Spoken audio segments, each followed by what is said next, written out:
I love playing video games and I've played a wide variety of them, but one of the genres that I tend to avoid are role-playing games because I'm just not into spending tons of hours on one particular experience. But that being said, I do play them occasionally, usually taking a 2-week break between them. In a previous episode, which I'll link down below, I talked about my top 10 best RPGs that I've played, and I know that the list wasn't that diverse, but unfortunately I haven't played as many RPGs as I would like. I have played plenty of JRPGs, because they tend to be more prevalent on the consoles that I hook up every single day. Now that being said, there may be some titles on here that might chafe your naughty bits. I promise that no matter what I say, I can't take away the memories that you have of these games, and in no way are they the worst ever. From the list of RPGs that I've played, these simply rank the lowest. With that being said, let's begin.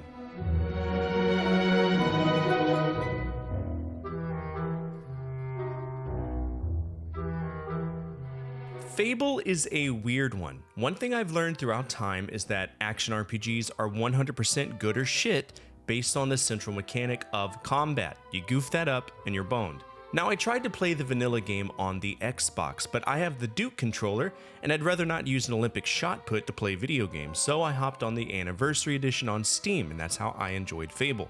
Story-wise, we are a child, and these bandits come and ravage our village. We get taken in by Maze, and we begin a pretty forced journey for the Heroes Guild. We go through and find all of the bad guys, kick them in the dick. That's the game.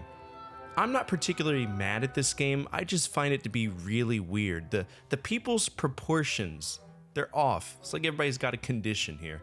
It's just very generic. In fact, when people ask for a good quality entry-level action RPG, I tell them Fable. It's not good, it's not bad, but the franchise did go somewhere and the alignment aspect was pretty dope. And who doesn't want to marry someone for the sole purpose of having them say, "There's my hero, give him a kiss," with a kid walking up to you and asking, "What have you been doing?" Minding my own fucking business, kid, what about you? And then divorcing their mom because screw it, I can. That's Fable.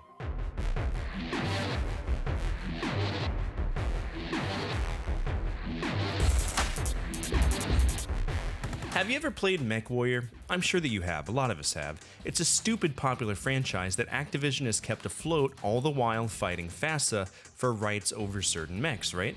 I know my good friend Caleb enlightens me about this all of the time because he's a sponge for lore of quality background, right? So he knows everything about 40k and he knows MechWarrior, even knows the Dresden Files like you wouldn't believe. That being said, Battletech predated MechWarrior by a little bit, and the first game that was released was the Crescent Hawk's Inception, which tells the story of Jason Youngblood, who is stationed on Pacifica under the scope of the Lyran Commonwealth. He's at the military training complex known as the Citadel, and one day the Draconis Combine decides, "I want your land," and thus we need to recreate this legacy team of edgelords known as the Crescent Hawks. And that's it. While we walk around occasionally, we will spend most of our time in the overworld in a MechWarrior, looking for the legendary Star League cache of weapons and finding all of the members while avoiding spies, because you can accidentally add a spy to your ranks, and you can die from that. Yes, it sucks. No, it isn't that big of a deal, especially if you use multiple save states. But the one thing I didn't like is that our mech selection is limited to like 3 or 6. There's not much mech warrioring going on here, outside of the combat scenes, and even those are arduous and slow. It is a good game though, and while it ranks low in the overall scope of what I do, you should still check it out if you want to see where MechWarrior started, or Battletech started.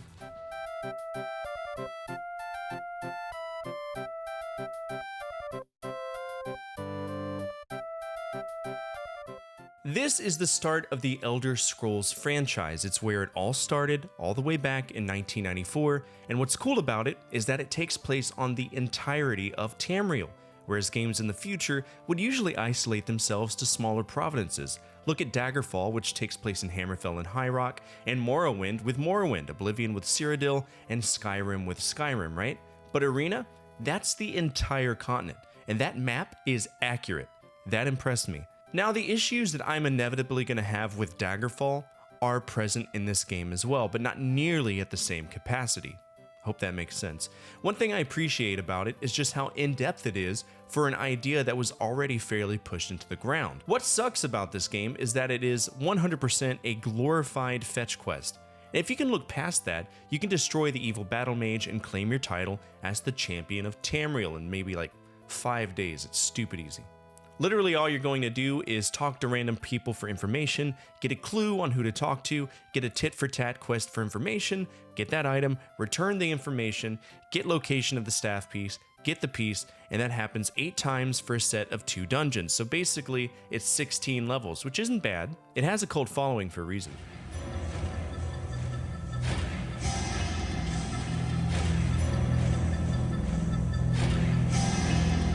This is a hot take, I know, trust me. There's a few issues I have with this one. Number 1, I hate isometric games with a burning passion. Most of that involves walls that enemies hide behind, or the fact that I can't see what I need to click. Other than that, Fallout was not a bad game. It's just at the bottom of this list when compared to the other ones. Fallout is essentially what Wasteland should have been back in the 80s. Instead, we have time pressure from the main objective, and we do feel like we're going through a post-apocalyptic environment. I don't particularly like the turn-based system that it uses in combat, but what can you do? Can't go back and fix it. I also appreciate the versatility in not only the NPCs, but how we interact with them. It's a pretty nifty style. I will say I was extremely confused with how to gain experience, but I did figure it out after a while. And I killed the final boss by talking him into voluntarily not existing anymore, if you catch my drift.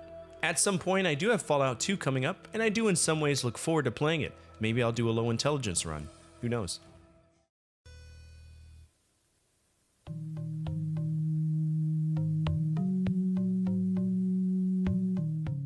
How about some D&D love? Or more specifically, 2nd edition D&D love. Yeah, the one with that mechanic. Anyone want some Thaco Bell, or is that too hit or miss for you? Well, for me, it meant missing a lot. Before we get into this, let's talk Thaco because it matters. Thaco stands for to hit armor class 0, and it is a fucking mistake. Thaco is essentially a number that represents how likely you are to hit the enemy. If your Thaco is low, you're good. If it's high, then you run into problems. For example, say your Thaco is 15 and the enemy has an AC of 5, you would need to roll a 10 or higher on your d20 to hit them. Fuck that! That's stupid! And guess what? It's prevalent in so many AD&D 2nd edition games. Baldur's Gate, Planetscape Torment, Eye of the Beholder, Curse of the Azure Bonds, Heroes of the Lance, and of course, Ravenloft Strahd's Possession and its sequel, Stone Prophet, that we're speaking about right now. This game takes place in HeroQuest, a desert that is beyond bland. There's nothing there. And of course, because we're playing a game like this, we're constantly wandering around the desert trying to figure out where to go with enemies popping up around us. But the good news is, to me, it was a little bit better than Strahd's Possession, which we'll talk about in a second, but I don't know if it's because I knew how to handle it at that point or if I was just Stockholmed into appreciating how it presented its gameplay. I will say it was a relatively mid-tier experience, but I did have a little bit of fun with it. It was incredibly approachable all the way until the final boss, where I wanted to get into the fetal position and pretend I was a rock, because that's how empty I felt, dumping my fucking attention span into this, right? It's a hard game. CRPGs are stupid hard, and I find it funny that so many people complain about how hard the Souls games are. They wouldn't last a second in the Ravenloft setting.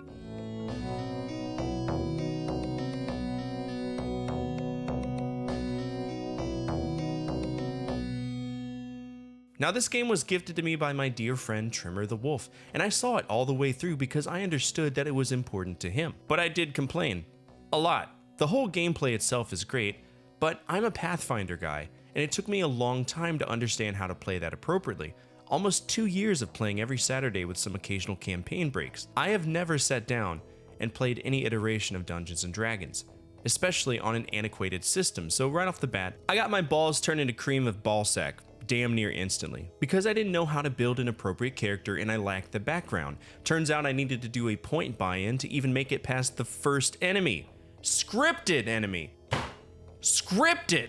Now, if you want to know anything about the Ravenloft setting, it's essentially a horror game, and it takes place in Barovia, right? And one of the big bad evil guys is Strahd von Zatovich, a vampire.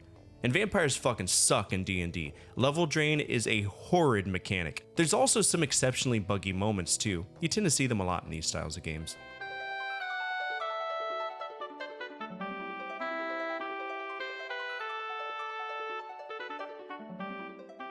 I will say this once because I know that there are going to be some people who flock to defend Daggerfall, and I do want to make it clear what my stance is on this game.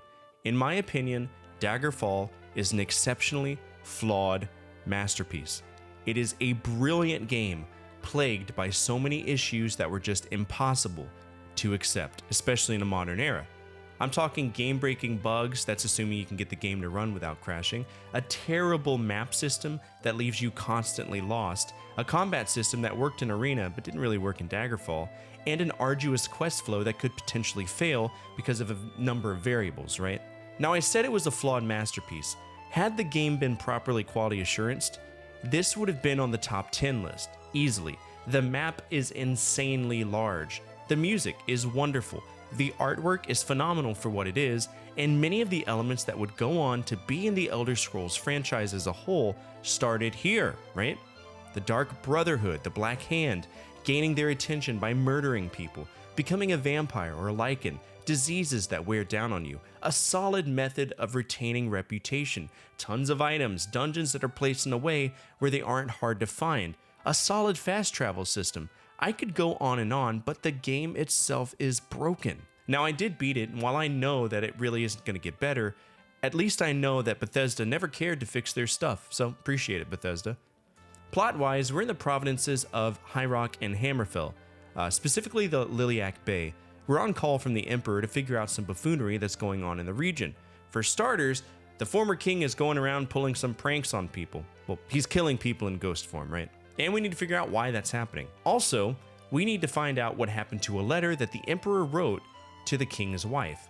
From that point on, we uncover a fairly large and involved plot, and we have a choice of 7 different endings depending on who we give a certain item to. I'll let you figure that out on your own though. And also, don't worry about which ending you get. They're all canon thanks to some bullshit celestial event.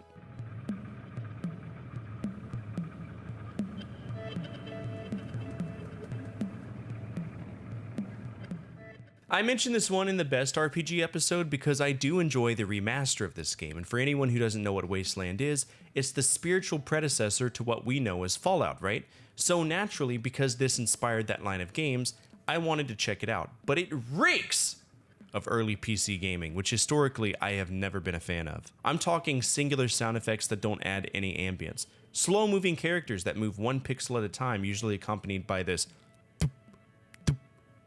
that sound effect. You know what I mean? And the combat is totally text-based, so it's rough. It's a rough time. Now, the story involves the southwestern United States after a nuclear event.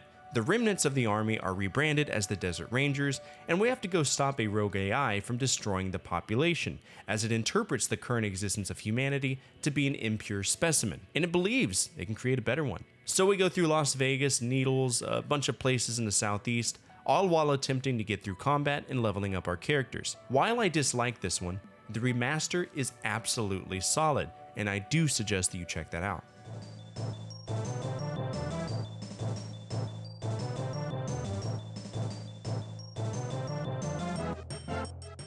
This is hands down one of my least favorite Nintendo 64 games ever. Like, no joke, this game is a thorn in my side, and I hate that it occupies valuable space on my game shelf. Absolute, resolute, donkey dick game that was made by people who knew how to make games. They just couldn't figure it out in a 3D world. Imagineer made the Battle of Olympus, great game. SimCity for the Japanese computers, fucking great. Elite for the NES, badass. SimEarth, they did tons of Lemmings games for DMA Design. They even dipped their toes into getting the rights to Populous. And when the Nintendo 64 came out, they went full tilt. And I don't know if they wanted to be edgy or different, but I'll tell you right now, the Nintendo 64 wasn't the time to figure out if you want to change a legacy system that's worked for years. That system being normal aspects of an RPG. Now, the whole principle of this game, right, is that you have 4 elements that you can level up to get new spells, but leveling up only comes by finding these little wisps that are hidden in the game. There's no point to fighting anyone at all, except to advance the plot. I'd rather shove chopsticks up my nose and run around naked pretending I'm a goddamn walrus than ever play this again. It's an exercise in tedium, and I'm pissed that on such an RPG-starved system, this is one of the options we had.